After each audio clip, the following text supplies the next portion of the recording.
Good evening. My name is Connie Pascal, and it's my pleasure to welcome you to MI Colloquium. We've got a great topic for this evening, one that is important for all of our students, alumni, librarians, and information professionals everywhere. It's navigating rights, liabilities, and challenges in a shifting legal landscape, a legal survival guide for librarians and information professionals.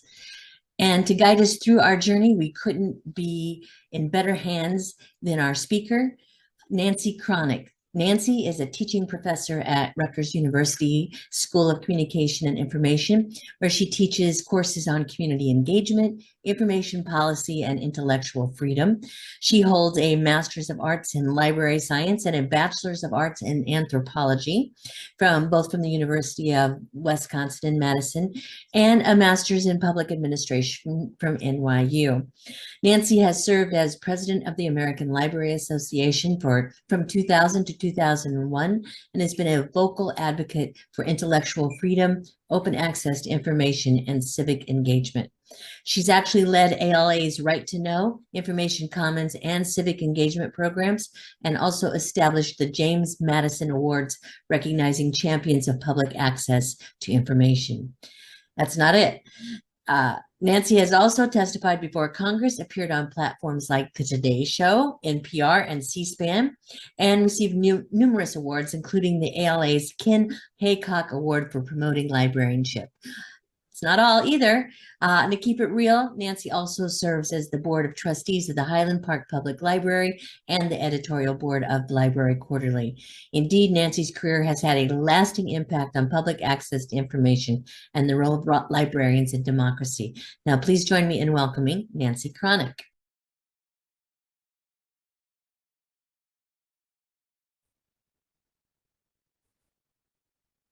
Thank you, Connie. I'm delighted to join all of you at this colloquium.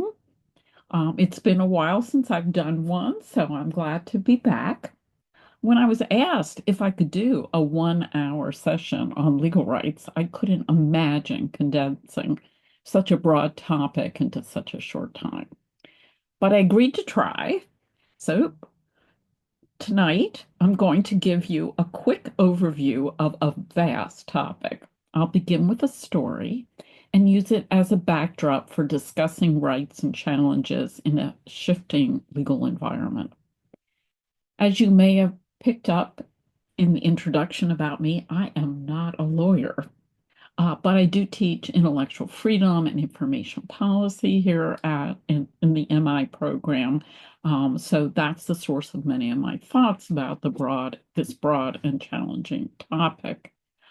I might add also that as president of the American Library Association, I led ALA's contesting of the Children's Internet Protection Act, and I got to go to the combined district and appellate court hearings, as well as I went to the Supreme Court. So I have had a great deal of exposure in a way probably not too many people have experienced to the law and how it affects libraries.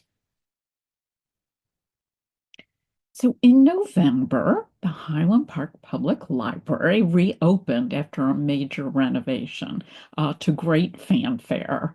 Here I am helping to cut the ribbon with our mayor, the state librarian, county commissioner, several library board meetings, our borough council members, and our library director, Mike Bobish. Some of you may know him. Reopening meant we were ready to welcome community members back into the building after a long, at least a 1.5 year period. We were not only going to welcome back readers, but lots of others. Among them was this man, a book banner. So in January, just 2 months after we reopened the library, a disruptive patron named Christo visited, initially objecting to a young adult award-winning book, an LGBTQ book named Genderqueer. Staff courteously made the library selection policy and reconsideration form available to him. He refused to provide his name and home address or provide other details requested on the form. Days later, he returned with another man, filming staff and objecting to another LGBTQ book. This book is gay, claiming they were both shelved in the children's room, which they were not. They're both young adult books, and they were in the young adult section of the library. Their harassing behavior escalated, resulting in a call to the police. And a video of this whole transaction was later posted online, showing footage they shot at during the incident. Rumored that he was going to attend the January board meeting. Instead, he went to our borough council meeting in early February and read to them the most offensive passages from the book. He and his friend also made use of New Jersey's Freedom of Information Law, known as OPRA, the Open Public Records Act, to request a list of library staff members and their home addresses. And he went to the town administrator to request these. And in February, concerned they would show up at the library board meeting, community members were alerted. So the challenger, who's named Christo, calls himself a First Amendment auditor and citizen journalist. And he's filed claims against Edison Township and other central New Jersey communities, alleging violations of the his First Amendment rights. He operates several news-related social media pages. Some of you may have visited him, posting encounters like the one in Highland Park. And he makes money off the hits from these sites. So this definitely was an enterprise effort on his part. He accuses public officials of trying to silence him, often using the Oprah law to request information about public officials, and he uses his citizen journalism title to expose what he views as ethics violations and illegalities.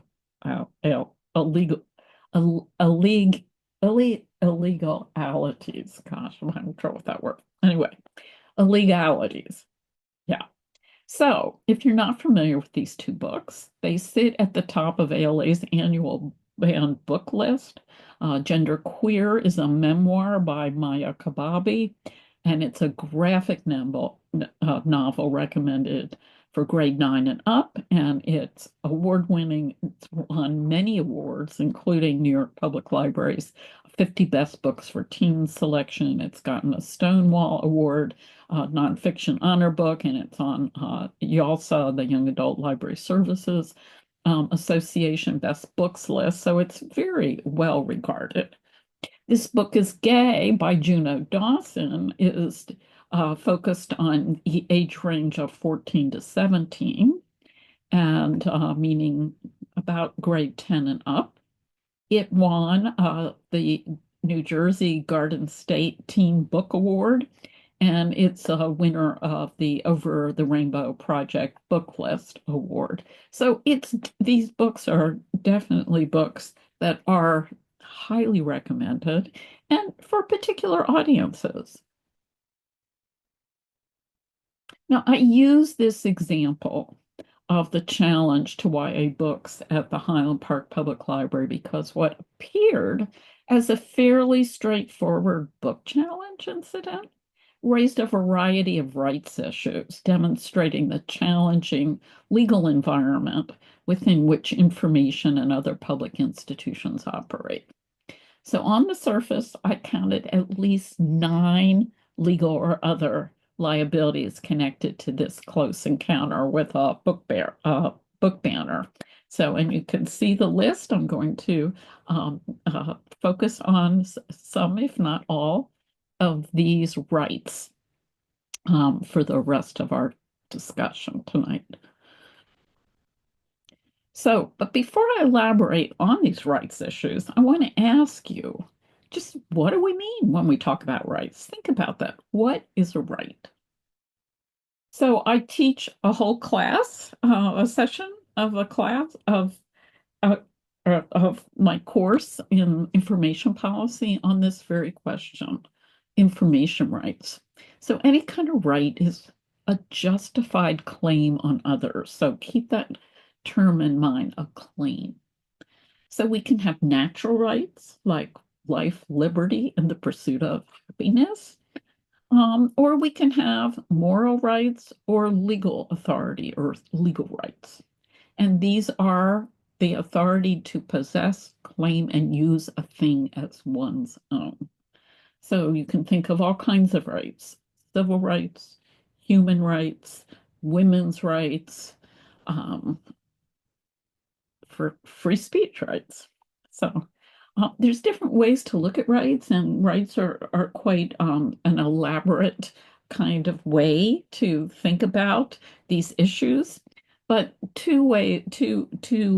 a frame to look at this in two ways are negative rights and positive rights. So let's first look at a negative right, one you're probably familiar with, but maybe you've never thought about it that way. So here is the First Amendment. It's the first claim we could make based on the encounter we had with Christo at the Highland Park Public Library. So it prompts me to ask you, first and foremost, do we really have free speech rights in the United States? The First Amendment states that Congress shall make no law abridging the freedom of speech. So this makes it a negative right. It states what Congress cannot do. It doesn't state what our rights are, just what Congress cannot do. So the text of the First Amendment of the Constitution does not precisely define our free speech rights. Instead, we leave it to the courts to interpret the meaning of freedom of speech in the United States. Now, our judicial system only resolves cases and controversies after an alleged denial of rights occurs. So, establishing what we call precedent for later cases. So, something has to happen for you to sue and then claim that right. It's not something spelled out for you as a negative right. So the Supreme Court's decisions often include rules, regulations, and guidelines. In short, free speech rights remain only as secure as we make them, but the courts have the capacity to enforce our free speech rights. At least we think they do. We hope they do. Now, in contrast, here's Article 19 of the Declaration of Human Rights, and it states that everyone has the right to freedom of opinion and expression. This right includes the right to hold opinions without interference and to seek, receive, and impart information and ideas through any media and regardless of frontiers. Now, this is an example of a positive right. Yet, this free speech rights claim has no power of enforcement and as such remains only aspirational, or it's a moral right. So the whole Declaration of Human Rights, which came into being right after World War II, um, with the leadership of Eleanor Roosevelt, I might add, was really to create a new kind of society after just a brutal war during the Holocaust, when the world woke up and realized that we need to assert these rights to really keep human rights abreast to understanding who we need to be as humans throughout the world. So how do we go from what Congress cannot do to abridge our free speech rights to assuring young adults in Highland Park the freedom to read, the books, the two books that were challenged, and the freedom to read other books as well. So, over the last half century, the court has ruled that citizens have a right to receive information under the First Amendment. So, keep in mind, the First Amendment says our free speech rights. So, we have to think about libraries not necessarily as a place where people speak, but it's a place where they receive other people's speech. So, they receive information. In one case that the courts reviewed related to libraries, the court held that, quote, the right to receive ideas is a necessary predicate to the recipient's meaningful exercise of his own rights of speech, press, and political freedom. So in this case, the Board of Education versus PICO, the Island Trees, New York School Board rejected recommendations of its book review committee and ordered 9 books, including titles like Slaughterhouse-Five, The Naked Ape, Down These Mean Streets, and Soul and Ice, removed from its school libraries, characterizing them as anti-American, anti-Christian, anti-Semitic, and just plain filthy. So a group of students sued, led by a man named Stephen Pico, contending infringement of their First Amendment rights. Justice Brennan argued if petitioners' school board, meaning the school board, intended by their removal decision to deny respondents access to ideas with which petitioners disagreed, and if this intent was the decisive factor in petition's decision, then petitioners have exercised their discretion in violation of the Constitution. So this is not just taking books off the shelf, it's an act that violates the Constitution of the United States. Hence, in this 1982 decision, a plurality of the Supreme Court wrote that schools may not remove library books based on, quote, narrowly partisan or political grounds, as this kind of censorship will result in, quote, the official suppression of ideas. This is one of the only library-related suits that has gotten all the way to the Supreme Court. So these words are really important to setting precedent for what it means to be in violation of the Constitution relative to censoring books. So we go from a negative right of what Congress or other public bodies, that can include the states, the President of the United States, even localities, any kind of public body cannot do, according to the First Amendment of the Constitution, to creating a positive right to receive ideas, denying the right of a school board to remove books simply because we don't like what they say. So, are these free speech rights absolute? Can we say just anything and read anything that we want, even if it offends some people? Well, as I indicated, the court creates rules for determining the constitutionality of our rights sometimes when it makes judgments. And here I outline the hierarchy of classes of speech that are spelled out by the court. Now, the first class is often referred to as strict scrutiny. You may have heard that term used before. That's high value speech, including a political speech, which is very important in the United States, which merits no restrictions. So that's why politicians and political speech is so freewheeling, because the Supreme Court does not try to restrict it in any way, shape, or form.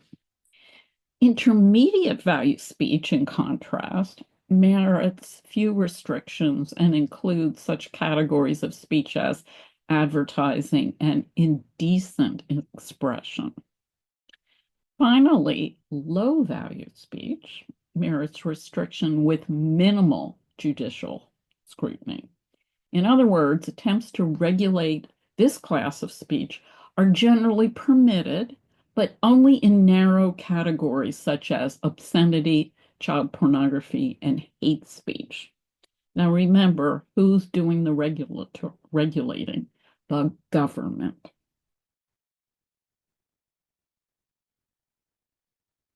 So, if Christo believes that genderqueer is obscene, would the courts concur? In 1973, the court developed a test to determine whether speech is obscene. The Miller test, it's called, because it was in a case with Miller, includes three parts, and they must all apply. First, the average person must find that the work taken as a whole appeals to the prurient interest. Second, the work depicts or describes in a patently offensive way sexual conduct or excretory functions specifically defined by applicable state law.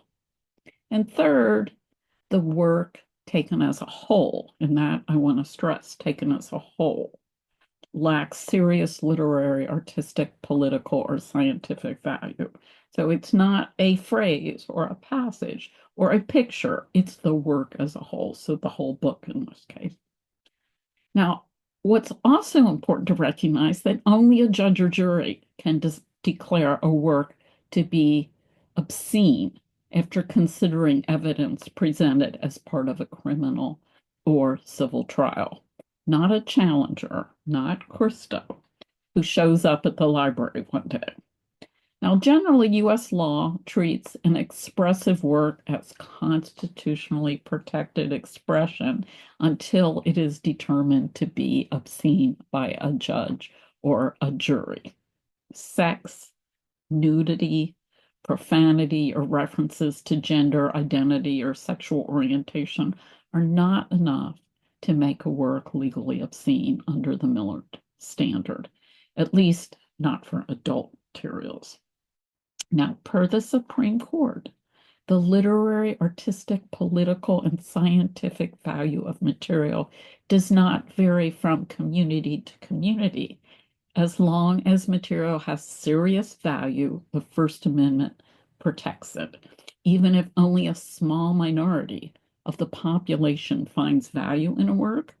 A reasonable person may still conduct or conclude that the work has value for those readers and thus will be protected expression under the First Amendment. So keep in mind this issue about community. The community means the community at large, say the United States. It doesn't mean Highland Park versus Edison. So what happens with minors' rights when it comes to free speech? Is it okay for them to read books like Genderqueer with passages that some, like Christo, find obscene? The Supreme Court has long recognized that minors enjoy some degree of First Amendment protections. So minors do have free speech rights. In a case in 1969, Tinker versus Des Moines Independent Community School District, students were expelled after they wore black armbands to school in symbolic protest of the Vietnam War. So see, people my generation were acting up in high school and creating precedent at the Supreme Court. So the Supreme Court considered the First Amendment rights of students and found that they, quote, do not shed their constitutional rights at the schoolhouse gate, end quote. And that the First Amendment protects public school students' rights to express their political and social views. So this is really important that they have these rights. We can't deny them just because they're minors. meaning 17 or younger. Now, in the PICO case that I mentioned earlier, the court declared that young people have the right to receive information, but it also added in that case that limited minors' rights. Well, it also limited the minors' rights by giving public schools latitude to restrict receipt of information deemed educationally unsuitable or pervasively vulgar. So schools can limit what students read, but in the PICO case, they accepted the library, the school library, as a place of much more open inquiry where they can't do the same kind of restricting. So states may deem certain materials obscene for minors, even if they are protected for adults. So, and this is a condition that each state has some control over. So they have to follow the Constitution, but states have specific laws for their own states. So to determine whether young adults in Highland Park can claim the right to read genderqueer and other similar books, the Supreme Court, which recognized minors' free speech rights in the Tinker case and several since, ruled in a case called Ginsburg versus New York that states may deem certain materials obscene for minors, even if the materials are protected for adults. So we can distinguish if they're under the age of 18, 17 or under, in when we test for obscenity. Accordingly, though, most states have enacted so-called harmful to minors or obscenity statutes. So, harmful to minors or obscene as to minors tests parallels the obscenity test set forth in Miller. But the considerations are in the context of offensiveness and serious value for minors. So you can add that kind of condition. But the material must be examined as a whole, just like in Miller. And note, Mr. or our visitor, Christo, only pointed to passages he found offensive. He didn't assess the work as a whole. The material must be viewed from the perspective of the oldest of minors. That means a 17-year-old, not a 6-year-old. And if material is protected for a 17-year-old, it is protected for all minors. It's a very important point because we're not going to set the standard for 6-year-olds. We're going to set the standard for 17-year-olds. So only a court can determine that material is harmful to minors, just like with adults. A court has not determined that either of these two books that were challenged are either harmful to minors or obscene, at least not a court that I'm aware of. So just to footnote for those of you who live in New Jersey, and if you don't live in New Jersey, you could check your own state. But in New Jersey, lawmakers eager to deter exposure of obscene materials to minors adopted a law, harmful to minors law. And this law makes it a third-degree crime punishable by years in prison to sell, distribute, or exhibit obscene materials to someone under 18 years of age. So, on the one hand, they're very serious about this, but they have to show evidence that for both adults and minors, that materials are actually obscene. And you saw the conditions that need to be applied in the Miller test. So what about keeping the two books in question in the young adult section of the library? Well, first, it's important to recognize that these books were placed in an age-appropriate area of the library. They were written for young adults. That's the targeted age. So that's the area of the library that they would end up in. Second, courts have ruled against libraries moving such titles to another section, simply because of disapproval of their content. So it would seem easy, if you don't like the book there, well, we'll just put it in another section of the library. But in fact, that is also considered censorship. In the 2000 Sun case, which Sun versus City of Wichita Falls, which I'm citing here, um, members of a church sought removal of Heather Has Two Mommies and Daddy's Roommate from the public library.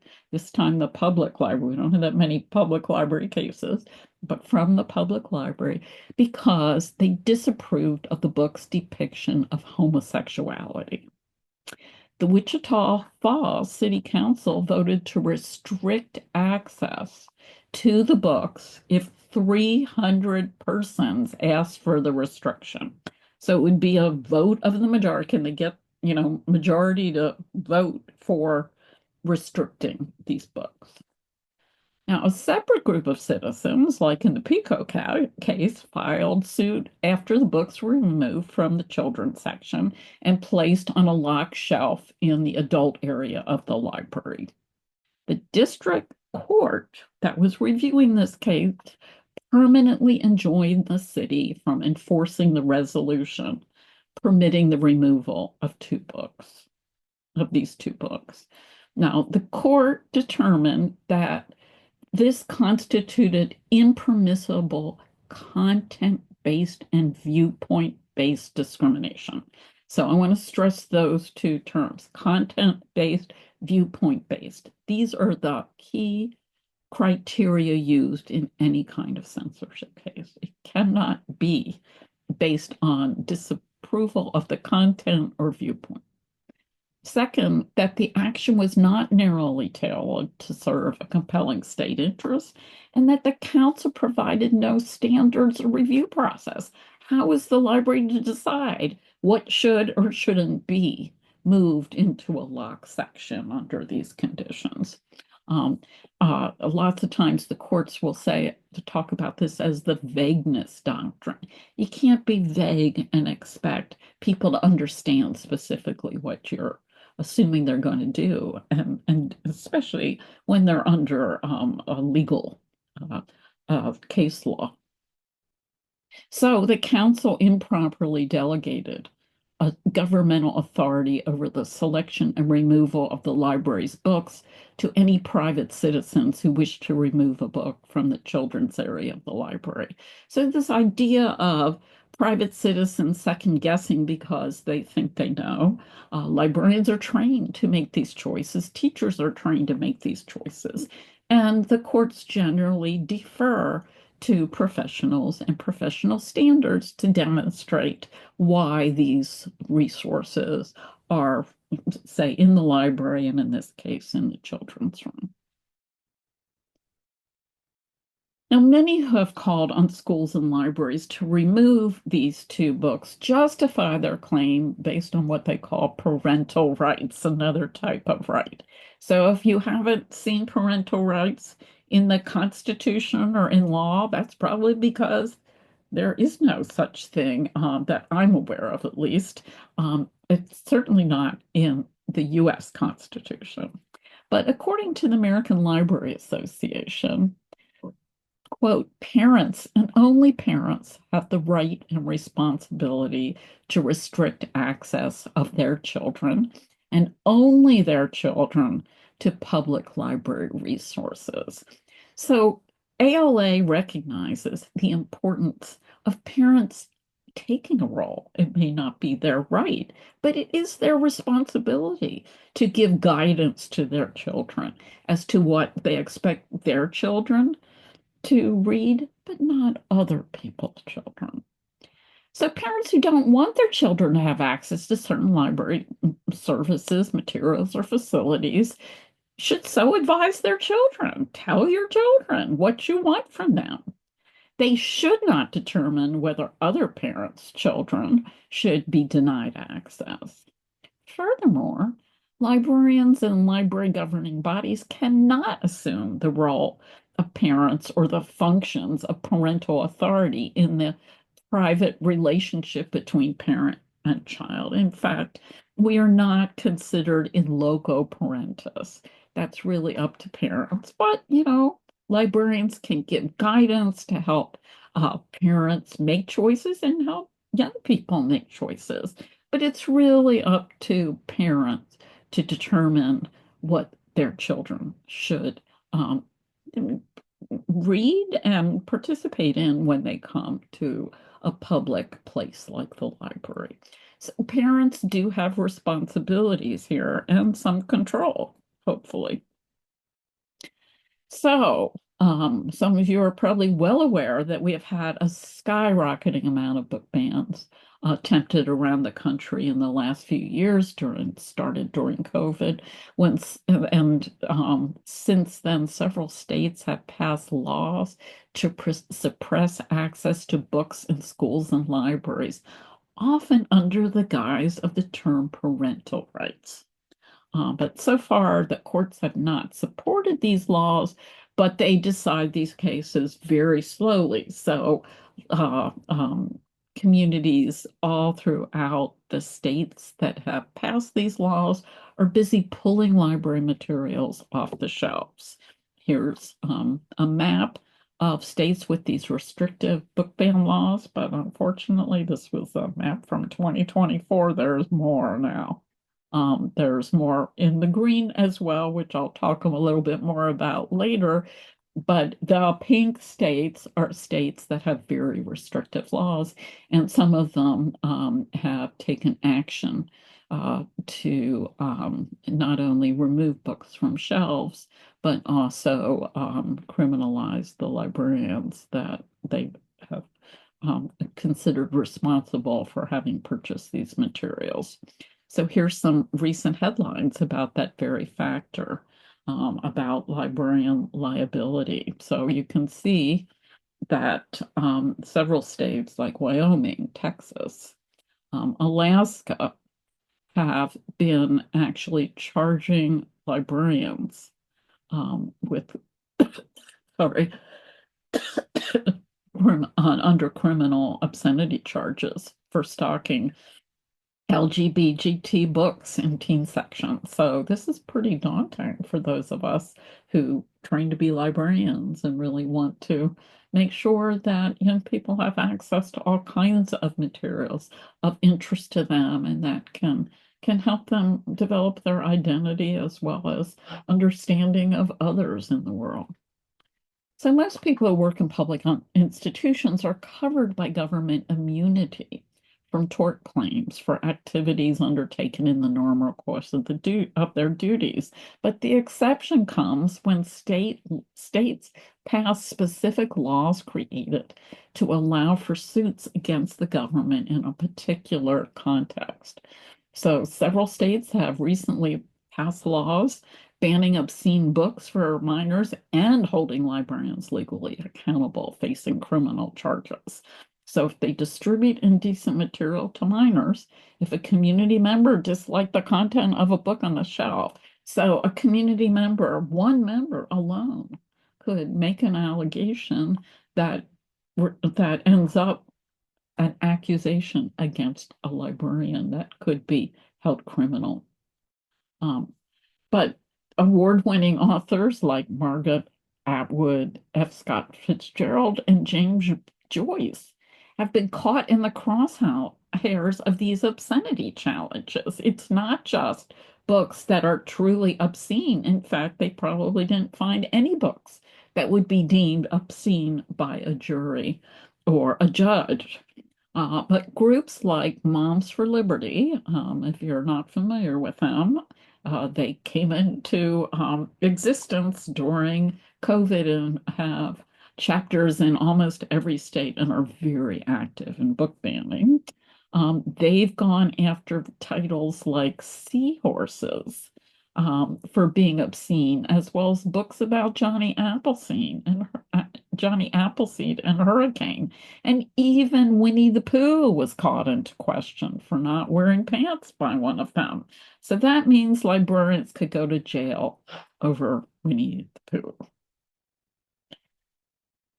So moving beyond the First Amendment the free speech issues, we have another First Amendment issue worth talking about, another legal right that is claimed by some and was claimed in the attempted book ban in Highland Park, includes what has been called First Amendment audits.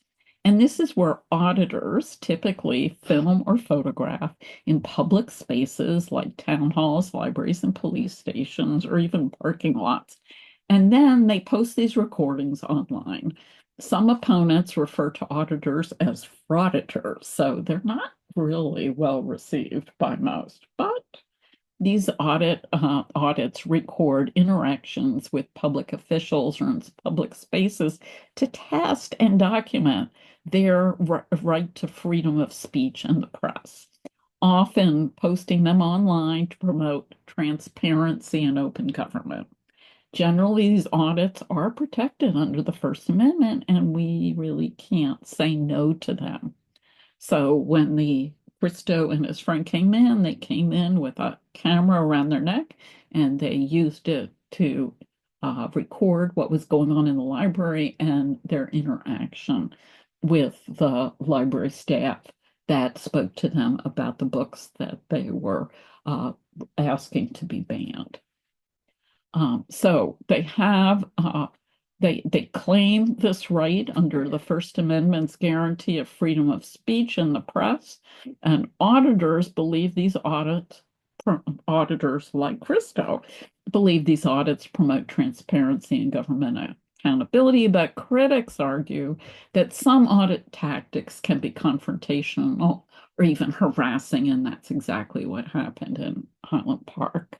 The audit concluded during this book challenge, resides now on Christo's social media page, and he collects revenue from hits to the video. So they also sensationalize it as well as use it as a sensational item to raise money. So another right that can be claimed in this close encounter with these book banners is the right to privacy, just in doing this kind of First Amendment audit. So, like the First Amendment itself, the Fourth Amendment of the Constitution offers another negative right. It protects individuals in their persons, homes, papers, and effects from unreasonable searches and seizures by the government. But in the Fourth Amendment, it's not really a privacy amendment, and there's no mention of the term privacy. In fact, there's nowhere in the Constitution that the word privacy is mentioned. But we do like to claim privacy rights, especially in a surveillance society that we're living in.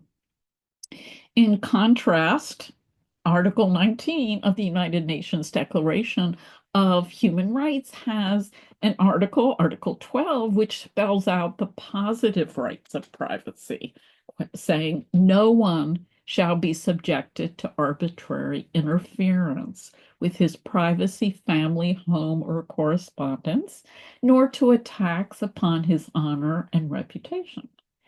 Everyone has the right to the protection of the law against such interference or attacks. But how will this right be guaranteed and protected? Well, although the Constitution does not explicitly reference the word privacy, the Supreme Court has nevertheless inferred a right to privacy from various portions of the Bill of Rights and common law, as has Congress and many state legislatures. And we can ask, should these First Amendment auditors have the right to learn personal information about library employees through the Freedom of Information Act requests that they filed?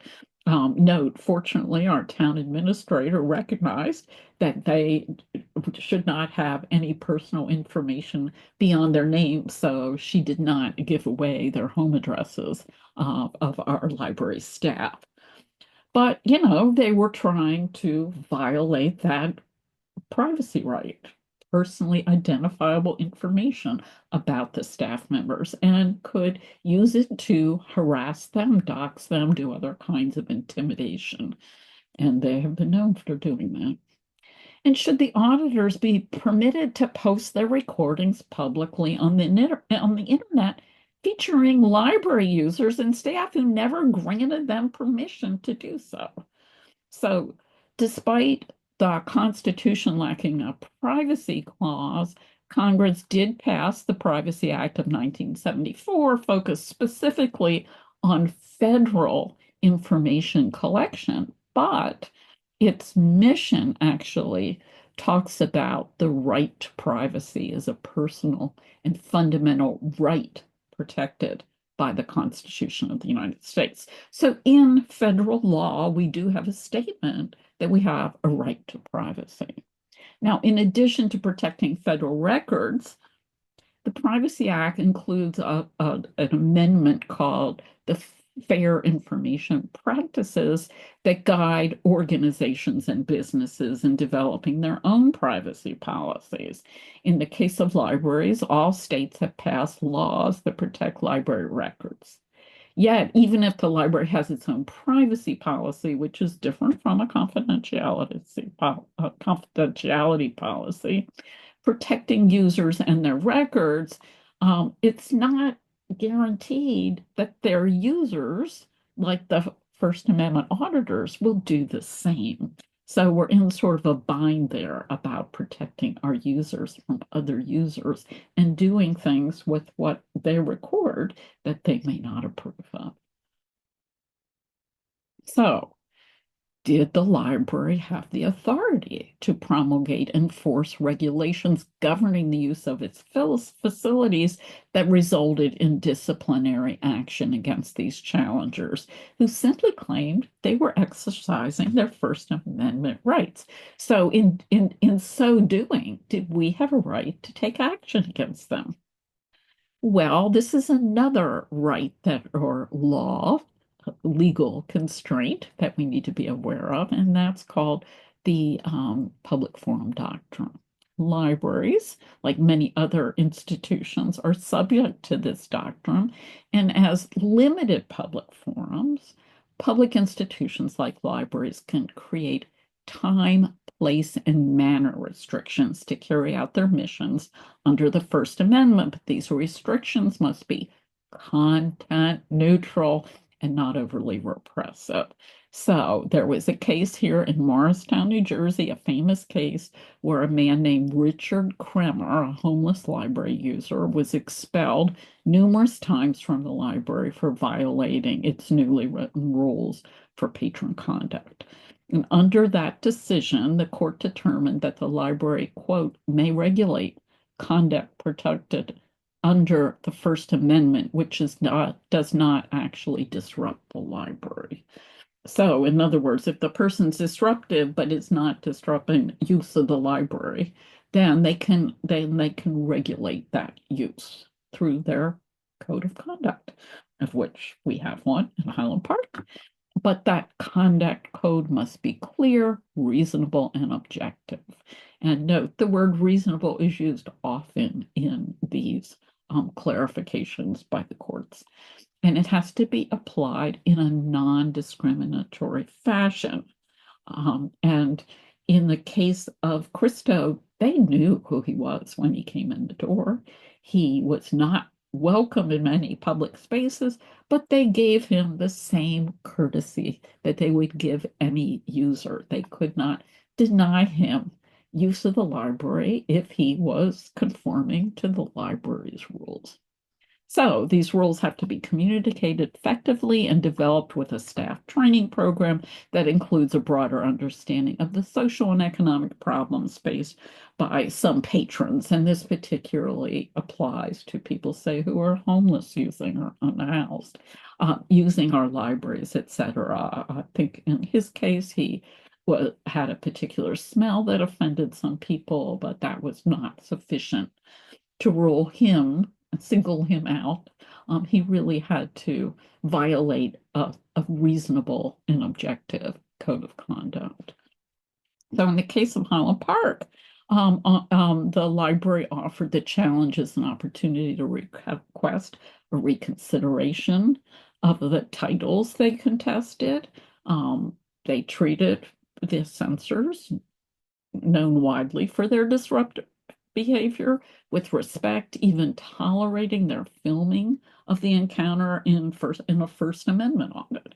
So they're very respectful and tolerant of them, and they try to give them as much of their First Amendment rights as necessary. But when Christo and his friends started to harass the staff, library staff then summoned the police, who removed them with impunity, meaning that they had the right to decide that their conduct was not in keeping with what the responsibilities that they had in using the library. So one final right that I will point out but not spend a lot of time on is copyright, which is a right raised in this incident because, and a right, I might add, that's actually granted in the Constitution. Article 1, Section 8 actually spells out copyright to promote the progress of science and the useful arts by securing for limited times to authors and inventors the exclusive right to their respective writings and discoveries. So the question of this right arose when the challengers posted the recording incident on the internet for the purposes of receiving payment from viewers. Although it is unlikely that these challengers will get charged with copyright violation, I could not overlook this possibility when discussing the contested terrain of information rights in today's political environment. So if I overlooked a right you want to discuss, let me know and contact me and we can discuss it further, because there may be other rights as well. But in this case, remember, users in the library didn't have a chance to grant him the right to post a recording of them on the internet and receive compensation for it. So when challengers demanded the removal of these two LGBTQ books at the Holland Park Public Library earlier this year, they raised many claims about information rights. It's important to affirm that libraries and other information institutions must recognize the rights of all people they serve, and not just those who speak the loudest or demand their opinions prevail. So this idea of serving all people is what libraries and public institutions are about.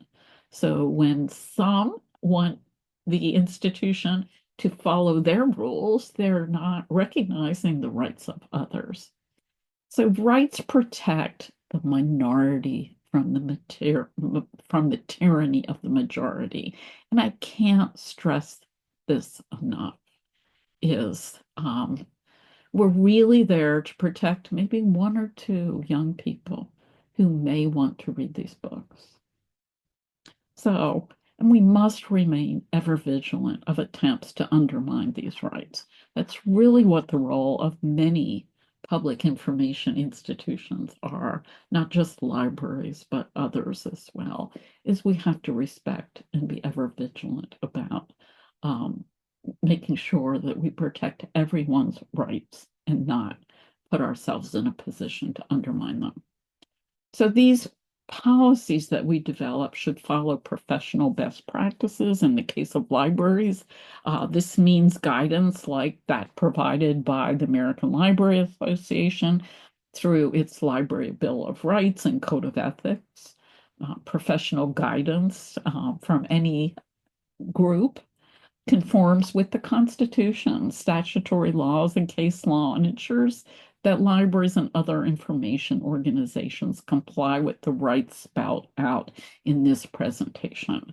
So when you're following professional guidance, keep in mind that it's been vetted, it's been agreed to by a wide array of professionals coming together and developing these rights in combination with understanding what the legal framework and constraints are. So this will ensure that our actions stand up in a court of law as well as in the court of public opinion. And public opinion sometimes is just as important, if not more important, than the courts. So here's what happened when the Court of Public Opinion came to the Highland Park Public Library's board meeting following this incident in February. Librarians were alerted that the challengers might come to the meeting, and in response, at very short notice, they reached out to the local Pride Center as well as other library supporters. And more than 70 people, a lot more than we could hold in our meeting room, showed up. Those that fit into the meeting room, this is just a sampling of public responses. And believe me, this was an amazing love-in. So I'll read just a few of them. Here's several of them for you to consider. But Owen said that he stressed the importance of access to gender-affirming literature for LGBTQ youth and asked that the library continue to make these materials available. Chelsea said she thanked the library for providing materials for youth that provide windows and mirrors into the experiences of others and hopes this would continue. And Jorge proposed the principle that no one has the right to tell anyone what we or our children should read, and noted that the library is everyone in this room. So, in short, the public, they they get what their rights are, and they stood up and showed up to claim the rights for all people in the community. It was very powerful and inspirational. So, one message I want to leave you with is be prepared. Fortunately, the director and staff of the Highland Park Public Library prepared effectively for this challenge. They were well aware of the book banner's previous attacks on other government entities, although none had previously come to libraries, so we were their maiden voyage. The board had recently revised its selection policies and reconsideration form, and we added that formal challengers needed to live in our town. So we weren't going to go through a review process unless you were part of our community. Many hundreds of the challenges around the country have been undertaken by a very few people because they just haphazardly challenged libraries all around the country, even though they didn't live in those communities. So, not in Highland Park. So, we have also updated our code of conduct and are working on a new privacy and filming policy and following Hoboken and other New Jersey libraries, including Westfield, Maplewood, Montclair, and many more. We established the Highland Park Library as a book sanctuary. And in December, we became protected by the state of New Jersey. We added New Jersey to those green states that I showed you in the map a while ago, when Governor Murphy signed into law the Freedom to Read Act, which prevents arbitrary book banning and protects the rights of students, parents, and communities to have access to age-appropriate books and learning materials at schools and public libraries. So together, we can take many actions to protect the public's information, and I hope you will recognize your own role in this. So in closing, let me share with you my legal survival guide, 5 key points to key actions to keep in mind as you navigate rights, liabilities, and challenges in the shifting legal landscape. First and foremost, navigate legal rights and challenges through vigilance, knowledge, and sound policy. So hopefully you become much more knowledgeable tonight and you'll continue to grow that knowledge. I'm teaching intellectual freedom in the fall, so I hope some of you will sign up. It's a good way to find out in much more depth how to deal with, how to understand the law and how to deal with violations of the law. Second, you want to respond to controversy through active public relations and ongoing public education programs. So it's really up to you to educate the public. And I will tell you, the board meeting in February in Highland Park was such an educational experience, not only for the community, but for those of us who were hearing what people in the community felt about these challenges. Third, you want to bolster support and goodwill by building strong local relationships with media and community groups. The fact that we had spent the time when we were closed making deeper and deeper relationships with people in the community really came home to roost. They showed up for us after we'd shown up for them while we were closed. And fourth, take a stand in the courts in the court of public opinion. Sometimes, generally we want to resolve these problems informally. And if we have to, formally through a formal reconsideration process or other kind of action. But if that doesn't work, we may have to go to the courts. And if not the courts, at least the court of public opinion to be on our side. And as you can see, people do show up and they show up in big numbers, but they have to be prompted. And you play a big role in that. And finally, join advocacy groups to galvanize public support for legislative and local actions.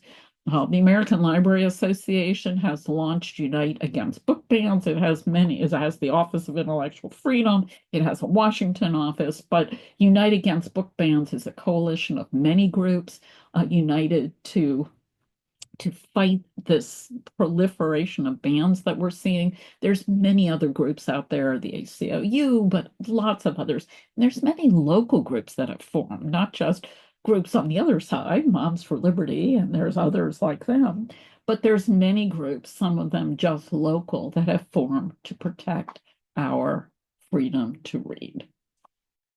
So I've put together two sets of additional reading. One, freedom of speech books that are fairly recent and that I find really helpful for giving you an overview. And then books about libraries and free speech that can also be very helpful, including ALA's Intellectual Freedom Manual, which we use in my class, and others as well.